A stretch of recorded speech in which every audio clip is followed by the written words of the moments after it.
पण एकाही जाती धर्माच्या बांधवांना मी आतापर्यंत दुखावलेलं नाही, कधी दुखावणार सुद्धा नाही. ना कधी दलित मुस्लिमांना कधी बोललो नाही, सामान्याला कधी बोलणार नाही. ना कधी धनगर बांधवाला, ना बंजारा बांधवांना, ना 18 पगड जातीतल्या कुठल्या बांधवांना, सामान्य जनतेला एका शब्दाने दुखवलं नाही आणि कधी दुखवणार सुद्धा नाही. आरक्षण मागतोय म्हणजे जातीवाद नाही. माझ्या गरिबांच्या लेकराला ते भविष्यासाठी लागतंय म्हणून ते मागतो आणि ते मागणार. जर कोणाला तो जातीवाद वाटत असेल तर त्याला माझा नाईलाज, मी ते घेणार आहे आणि समाजाला देणार सुद्धा. या आनंदाच्या सोहळ्याच्या निमित्तानं 2-3 गोष्टी केल्या तरी खूप. पहिली की वैयक्तिक असो, सामाजिक असो किंवा राजकीय तुमचा वाद असो, तो सोडून सगळ्यांनी आनंदाने आणि एकजुटीनं राहून एकमेकाला सहकार्य करा. हे महत्वाचं आहे.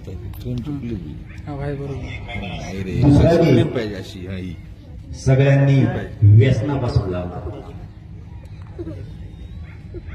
जर दारू किंवा कोणतं व्यसन करत असाल तर फक्त व्यसनापासून लांब जा. एकजुटीत किती ताकद आहे हे आपण सिद्ध करून दिलंय. म्हणून काही गोष्टीत आपल्याला परिवर्तन करावं लागणार आहे, मनाचंही परिवर्तन करावं लागणार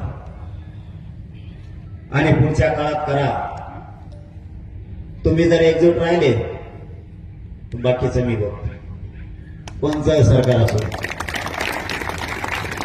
जोपर्यंत मी जिवंत आहे तोपर्यंत तुमच्यावरती जे संकट आहे सगळ्यात अगोदर मी झालेले शब्द आपला शिवजयंतीच्या निमित्तानं. फक्त आपण आपल्या अंगावरती जायचं बंद करा, जाऊ नका. आणि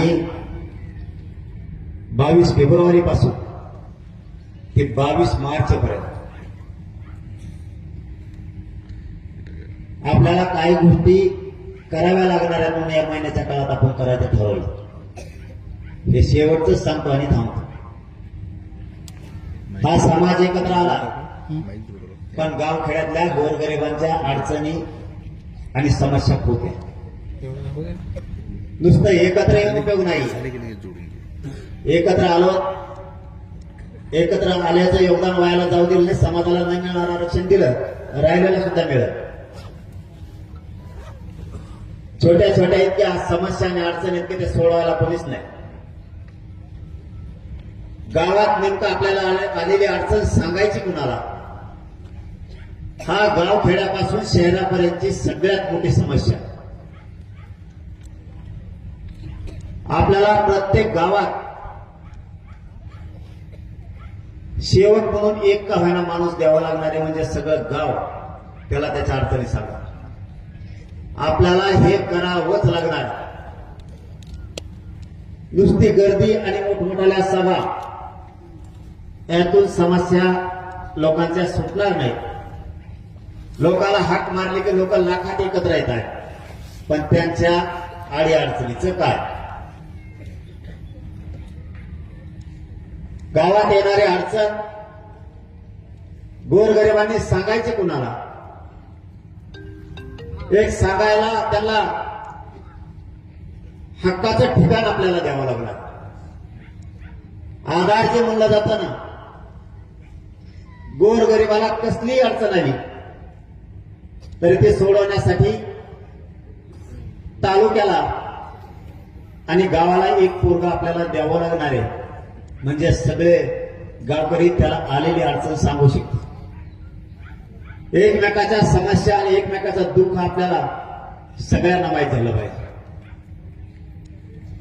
एखादा विषय होऊन गेल्याच्या नंतर आपल्याला 2 ते 3 महिन्यानं कळतो, तोपर्यंत त्याने सगळं सहन केलेलं असतं.